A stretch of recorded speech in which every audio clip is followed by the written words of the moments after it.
सभी को सादर प्रणाम। मैं शिवम मिश्र केंद्रीय संस्कृत विश्वविद्यालय लक्ष्मणपुर परिसर से शास्त्री शिवम मिश्र यूट्यूब समूह में आप लोगों का हार्दिक स्वागत अभिनंदन करता हूं। जैसा कि केंद्रीय संस्कृत विश्वविद्यालय के द्वारा आयोजित शिक्षा शास्त्री प्रवेश परीक्षा का आयोजन प्रतिवर्ष किया जाता है, उस प्रवेश परीक्षा को उत्तीर्ण करने के लिए काफ़ी जो मॉडर्न अर्थात आधुनिक विषय से जो छात्र होते हैं या परंपरागत विषयों से जो छात्र अध्ययन कर रहे होते हैं, संस्कृत विषय को लेकर के यदि आप बीए किए हैं अथवा शास्त्री हैं आप, तो वो लोग शिक्षा शास्त्री की परीक्षा दे सकते हैं। रह गई बात कि सिलेबस क्या आता है, पैटर्न कैसा होना चाहिए, प्रश्न पत्रों का कैसा होता है, इत्यादि सभी विषयों के बारे में हम थोड़ा चर्चा करते हैं। तो आज हम इस विषय को लेकर के चर्चा कर रहे हैं। ये तीसरा खंड, चतुर्थ खंड और उसके बाद में द्वितीय भाग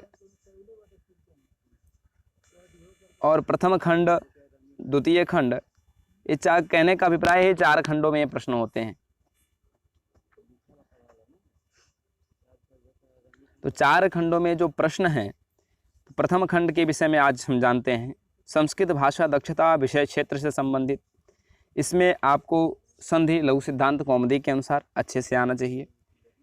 कुछ जो निमित्त शब्द रूप धातु रूप हैं, उनका सामान्य परिचय आपको आना चाहिए। कैसे रूप बनते हैं, किन किन सूत्रों में उनका योगदान है, इत्यादि सभी विषयों के विषय में आपको जानकारी अच्छी तरीके से होनी चाहिए। शब्द रूप हो गए, धातु रूप हो गए। और बात करते हैं प्रत्यय के विषय में। प्रत्यय में कृत प्रत्यय हैं, अपत्यार्थक प्रत्यय हैं, मतुप और वतुप प्रत्यय हैं, टाप गीप गीस, इन प्रत्ययों के विषय में आप अच्छे तरीके से जानें। तीसरा इसमें टॉपिक आता है समास के विषय में। लघु सिद्धांत कौमुदी के अनुसार अथवा सिद्धांत कौमुदी के अनुसार, यदि सिद्धांत कौमुदी के अनुसार आप समास प्रकरण को अच्छे से पढ़े हैं तब तो और अच्छा है। लघु सिद्धांत कौमुदी के अनुसार भी यदि आपका समास प्रकरण लगा है तो भी अच्छा है।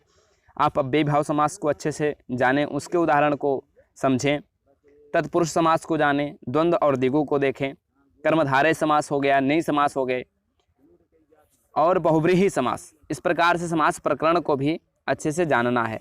प्रक्रियाएं में देखें, ऋच प्रत्यय और सन प्रत्यय प्रक्रिया में देखेंगे। वाच्य में कर्तृवाच्य, कर्मवाच्य, भाववाच्य, ये तीनों आप अच्छी तरीके से जानें। कारक एवं उपपद विभक्ति में कर्म, करण, संप्रदान, अपादान, अधिकरण। वैसे तो यदि आप कारक प्रकरण को अच्छे से यदि पढ़ें अति उत्तम है। यदि नहीं भी पूरा कर पाते हैं तो इन विभक्तियों को जो इंगित की गई हैं इनको आप अच्छे से जानें। 7वां टॉपिक आता है वर्तनी अशुद्धि। वर्तनी कौन से शुद्ध है, कौन से अशुद्ध है, इनके विषय में अच्छी जानकारी होना चाहिए। इस प्रकार से 7 टॉपिक में जो है संस्कृत भाषा दक्षता विषय क्षेत्र के विषय में 40 अंक के प्रश्न आते हैं। अब द्वितीय खंड के विषय में हम चर्चा करते हैं। सामान्य ज्ञान परीक्षण विषय क्षेत्र, इसमें भारतीय संस्कृति और इतिहास जैसे संगीत, चित्रकला, नाटक, भारतीय संविधान, तिथि, घटना, क्रीड़ा, राज्य, भारतीय संस्कृत इतिहास के बारे में ये इंगित प्रश्न है। आगे संस्कृत साहित्य, संस्कृत भाषा, संयुक्त राष्ट्र संघ, साक्षरता, जनसंख्या, भाषा, ऐतिहासिक स्थान एवं भारतीय वैदेशिक राजधानी, इन सभी विषयों में जानें। पर्यावरण विज्ञान, प्राचीन आधुनिक पुरस्कार, क्रीड़ा, साहित्य और विज्ञान, जो विशिष्ट दिवस हैं उनके विषय में जानकारी होना चाहिए। मानव अधिकार कौन कौन से हैं, उन अधिकारों के बारे में जानकारी होना चाहिए। महत्वपूर्ण जो विश्व सम्मेलन आयोजित होते हैं करंट अफेयर्स के थ्रू, उन सभी को भी जानना चाहिए। जो पुराने विश्व सम्मेलन आयोजित हो चुके हैं उनके विषय में भी अच्छी तरीके से जानकारी होनी चाहिए। राष्ट्रीय स्तर पर संस्कृत संस्थाओं के विषय में जानकारी, समसामयिक विषयों के बारे में भी जानकारी होनी चाहिए। मानसिक योग्यता और विषय क्षेत्र के विषय में चर्चा करें यदि तो वर्णमाला क्रम निर्धारण, ये आपको जीके जीएस के जितने भी प्रश्न हैं वो अच्छी तरीके से आना चाहिए। संख्या क्रम निर्धारण, अवरोह आरोह अवरोह क्रम, समय, वार, दिन, घंटे, दर्पण में समय, शब्द, आकृतियाँ, कार्य कारण, अंशपूर्ण, आधार आधेय संबंध, भिन्न भिन्न शब्द को छाटना, संख्या श्रेणी, आगामी, अनुपातात्मक संख्या संबंध, सार्थक क्रम, विभिन्न वस्तुएं, गणितीय तार्किकता, मानवीय संबंध, सामान्य तर्क कथन।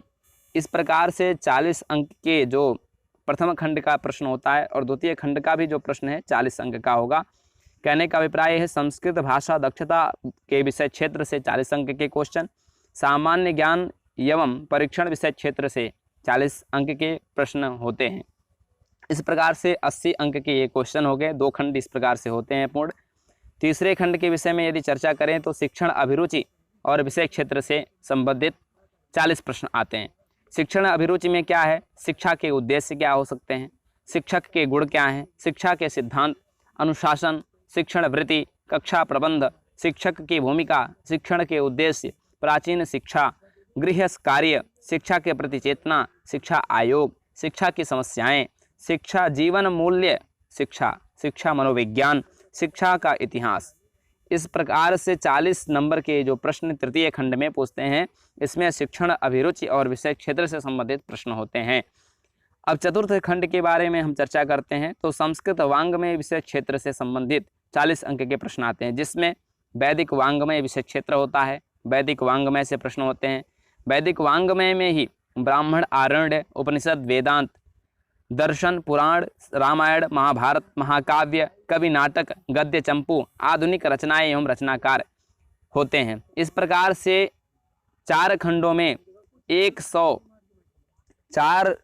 40 अंक के 4 खंडों में 180 नंबर के प्रश्न इस प्रकार से होते हैं। उसके बाद द्वितीय भाग होता है। ए भाग अ की बातें हम लोगों ने चर्चा किया। अब द्वितीय भाग को बताते हैं कि बहुत ही महत्वपूर्ण है।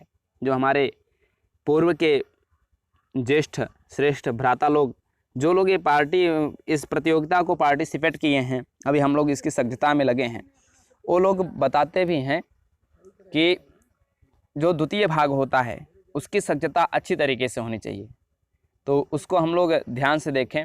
संस्कृत भाषा तत्व दक्षता, अनुप्रयुक्त व्याकरण, वचन परिवर्तन, विशिष्ट कारक पद चयन, लकार परिवर्तन, लिंग परिवर्तन, वचन परिवर्तन, वाच्य परिवर्तन, घ में है कर्तृपद का चयन, विशेषण चयन, क्रियापद चयन, अव्यय पद चयन, सर्वनाम के स्थान पर संज्ञा प्रयोग, उपमानोपमेय का चयन, प्रदत्त जो दिया गया एक अनुच्छेद होगा उसको पढ़ करके प्रश्नोत्तर लेखन, दूसरा प्रदत्त पद्य को पढ़ करके प्रश्नोत्तर लेखन, प्रदत्त विषयों में एक विषय को चुन करके प्रायः 50 शब्दों में अनुच्छेद लिखना होगा।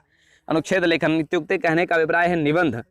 इस प्रकार से द्वितीय भाग की दक्षता अच्छी तरीके से होनी चाहिए, सज्जता भी अच्छी तरीके से होनी चाहिए। इस प्रकार हम लोगों ने 180 उधर हो गए और 40 नंबर के प्रश्न इधर हो गए, तो 180 + 40 220 हो गए।